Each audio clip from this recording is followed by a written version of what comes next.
Good to have you again on the Tax Dialogues here on 97.3 Citi FM and Breakfast Daily on Citi TV. And in the last couple of weeks, we have been discussing various aspects of Ghana's tax regime. We've delved into digital taxation, corporate taxation, as well as property taxation. Today, we are having one other interesting one. And if I ask you to guess, your guess will probably be as good as mine. Just guess it.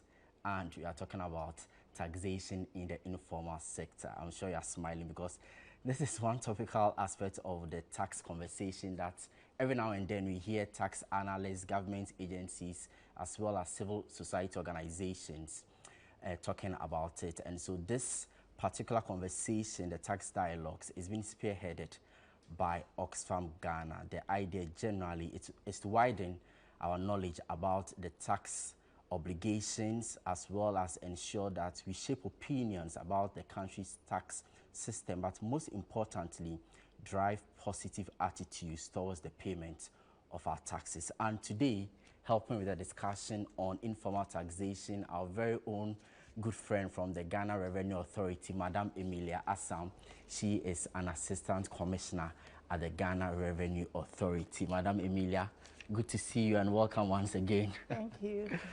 Always a pleasure to have you on the Tax Dialogues. Next to her is Abdul Karim Mohammed. He is coordinator of the Economic Governance Forum. Abdul, good to have you on the show. Thank you very much. Maybe because you are coming from the civil society community, let me begin with you. Sure. Every now and then we get to hear Ghana's economy is predominantly informal. It employs the largest number of people, yet its contribution to the country's, revenue generation is very, very low. Just paint a picture for us. When we talk about the informal sector, what do we mean? Which category of persons contribute to the informal sector? And what is their role when it comes to revenue mobilization? All right. Thank you very much, Ni, for your question. So when we talk about the informal sector, it's just, let me just simply put the opposite of what is formal. The formal sector involves the fully registered businesses or organizations, and the converse is what the informal is. So usually these are small businesses that may usually not register, maybe for tax purposes or for other administrative purposes, but they do a lot of businesses. So you have your artisans, you have your mechanic shops, you have your traders, some of these tabletop businesses, and all kinds. Some are also doing very large businesses, but they are all more or less operating not within the formal circles, for the simple reason that they have not registered, they are not recognized by government institutions. You may not find any details with any state agency that will enable you track the volume of business that they are doing, how much income they are making, and be able to assess their tax obligations. And so we put all of them together as an informal sector. And the description that I've given you, if you move within our communities, they form the largest part of the country's economy. Talking about the farming community, trading community, the repair services, and all those is huge as compared to those who do formal white-collar jobs and the rest. It is estimated that about 70% of the economy actors are all operating within the informal sector. So it's quite a large sector. So if it's a large sector and we are aware of their potential, why then has it become a challenge for us to rope them into the tax net? Well, I must say, we have come a long way, and a lot of efforts have been made. I think considerably the GRA has to be commended in that sense, because if you look at the processes that you need to go through for GRA to be able to take the taxes from those who are supposed to pay. It is not that easy. So if someone is not registered within the formal space, even trying to identify who has these tax obligations is not an easy job. And one of the things that tax authorities use in targeting those who are responsible is also to look at the efficiency of taxation.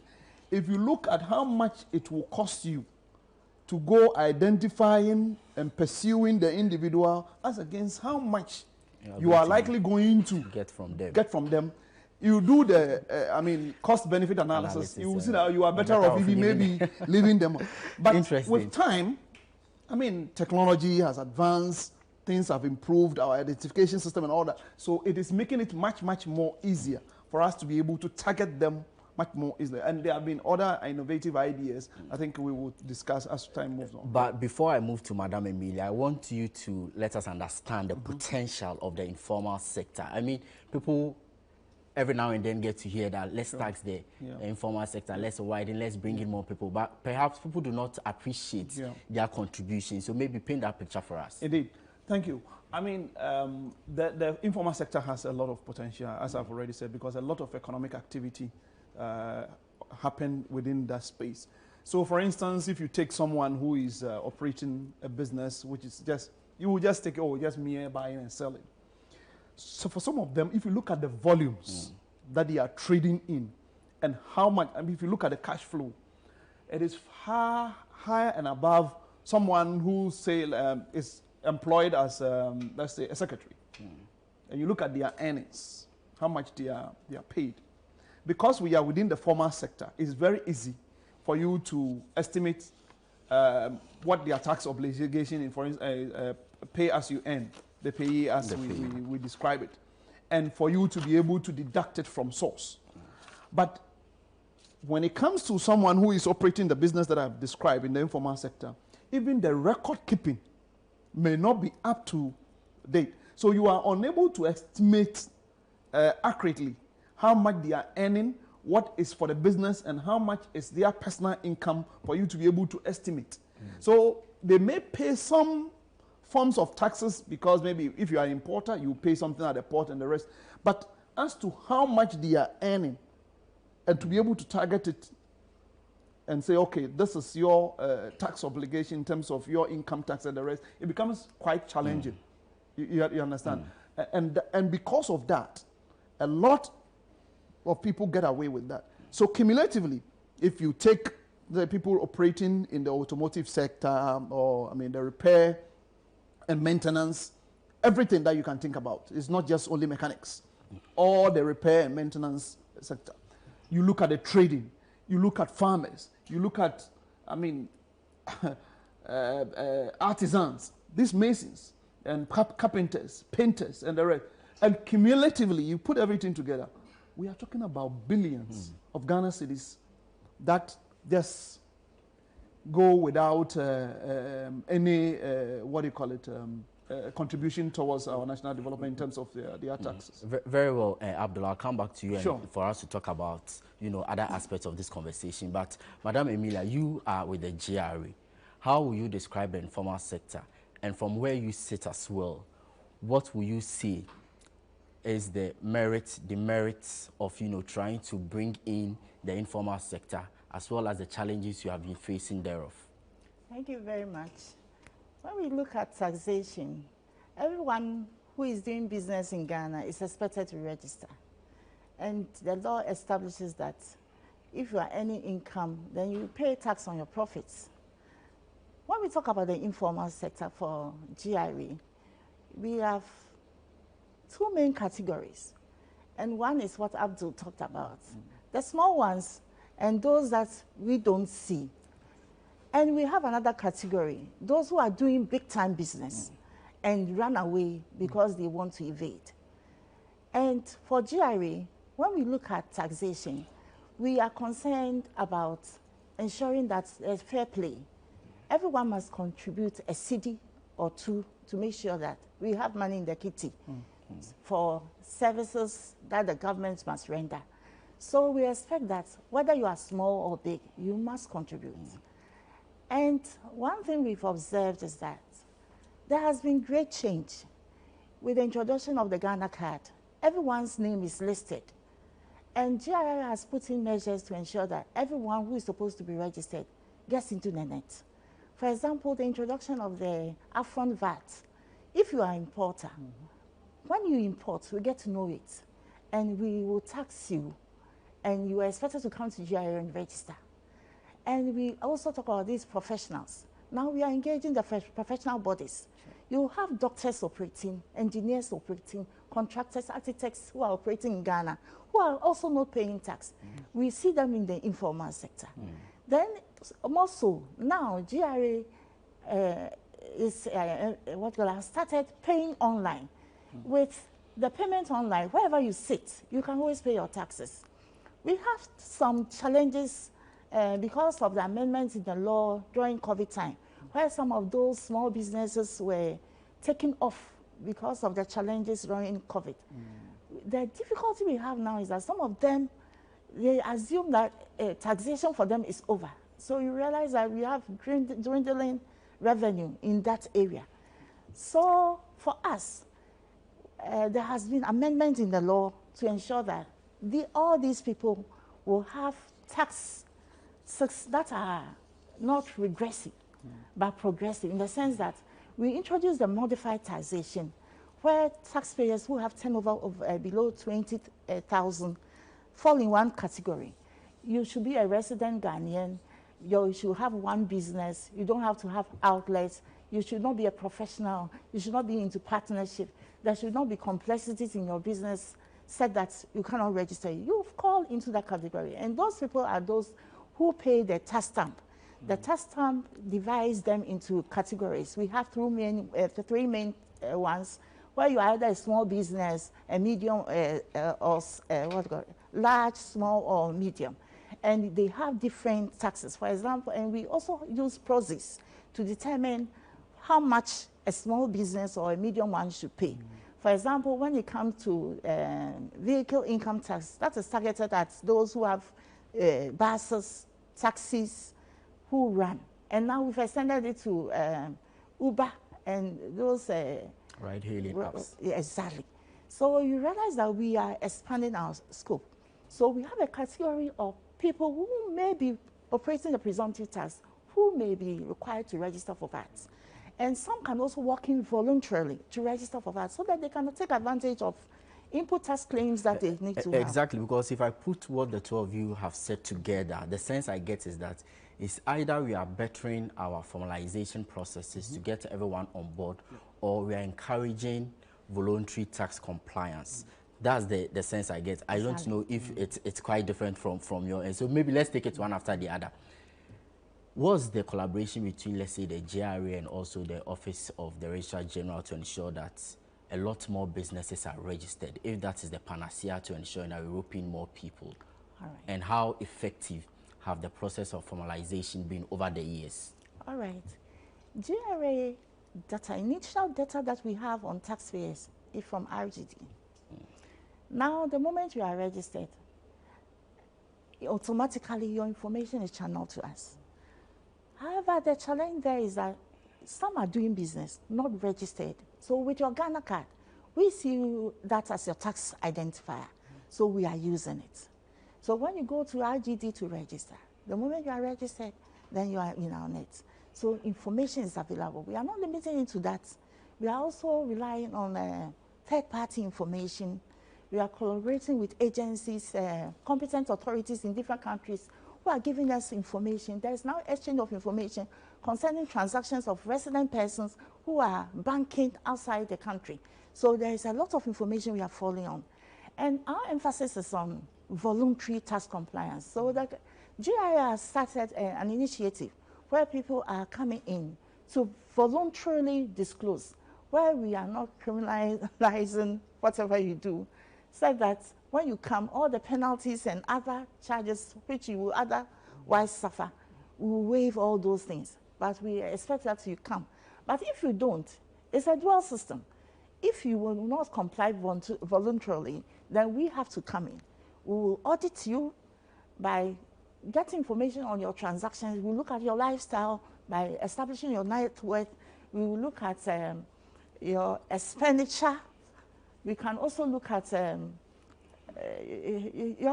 basically what you do.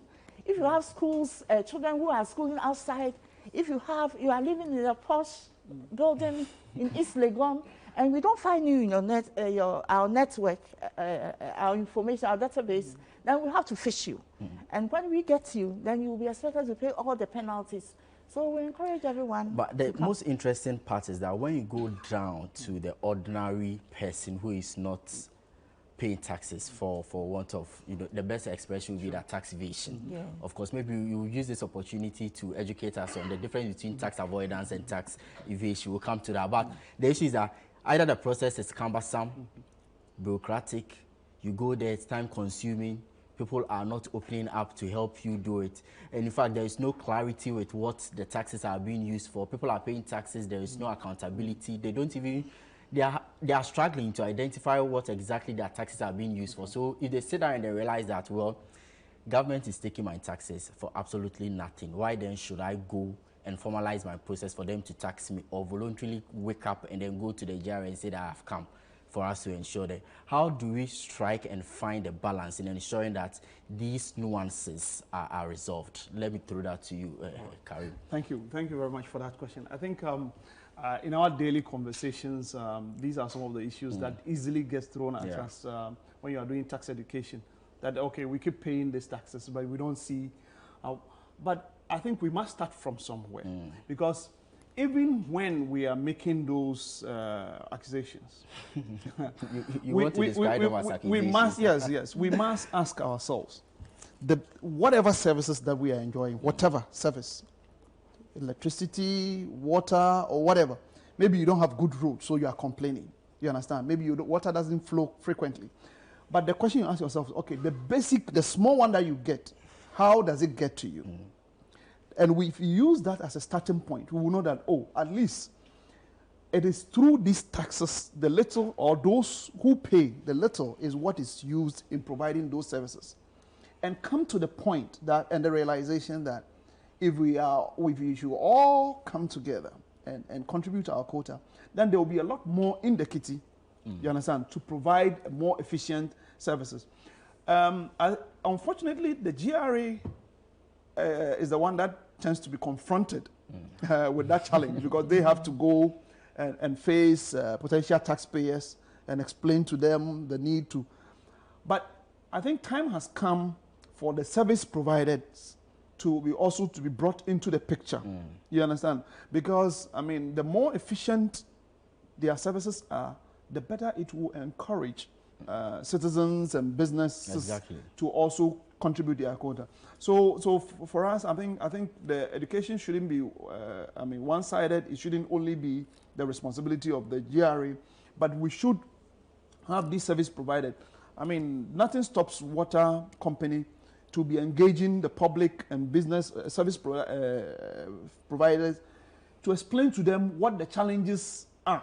You understand? The resource requirements, and why paying their taxes will help in the provision of more efficient services. Electricity company, nothing stops them from doing that. And all the other service providers, I think that will go a long way in enhancing voluntary compliance and on all that. Because, I mean, that one will continue to be, as a country that is still in our developmental stages, the need for these services will always be there.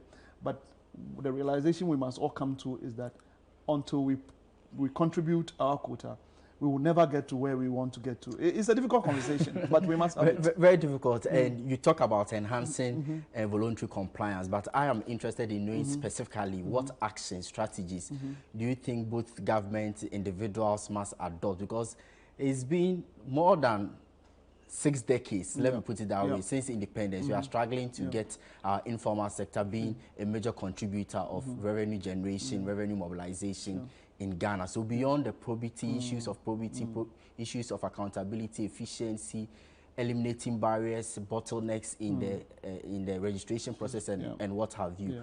Isn't it time for us to look at practical measures, perhaps what other countries are doing that we can take lessons from in terms of strategies to drive this conversation? Definitely, and I mean, you are spot on with that.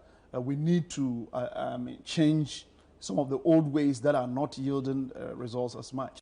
And once again, I will commend the GRE. That some of these processes, I mean, we have been interacting with them, providing suggestions and all that, and some of these processes have started. The only thing is that maybe, I mean, we would have liked it to be, I mean, the pace at which things are moving. But as Madam explained earlier, I think some of the processes have been simplified. In time past, it used to be such that you have to fill a very long form and provide a whole lot of, but now they have simplified some of the processes. Some of them you don't even need to go to the GRA's office. You can access the service online, you understand? And that brings people closer. Identifying where businesses are, I mean, one of the biggest challenges that we have had is our address system. But with the introduction of the digital address, I mean, even prior to that, there was this house numbering and street naming, if you remember. All those are meant to enhance accessibility and make it easier to identify where businesses are. And of course, you can talk about the Ghana card. That makes it easier to identify individual taxpayers. And now that we have even converted the ID numbers on the Ghana card to be the tax identification number, it also makes it much easier. It means that we are improving. So citizens also have to, I mean, that awareness, I mean, it will require a lot more continuous engagement to enlighten people that, look, these are the improvements that are ongoing. If you want to pay your taxes, it's not as difficult as it used to be. But you know, the way things are, we depend, the society we live in, we depend on word of mouth. I mean, we take other people's experiences and hearsay, and we use that one in yes. So GRA has a lot of responsibility, as much as we do from civil society, and we'll continue to collaborate with them to educate the public on what improvements are being made and what collective efforts we all have to make to enhance. Exactly so, Karim. But the service providers are not here. But I want Madam Assam to answer this for us, because we are encouraging people to come and pay their taxes voluntarily. Maybe use this opportunity to educate us. If any organization or business that finds itself in the informal sector walks up to the GRA, what does the process look like? How easy is it? What are some of the things the organization must bring? Run us through the normal process so that we encourage people to come and pay their taxes voluntarily. All right. Let's first talk about portal, the taxpayers portal. You can log on, and when you log on, you provide your details. Your Ghana card identifier is the first thing we need. Your name, your location. That is all. That is the basics we need. Your telephone number. That is all.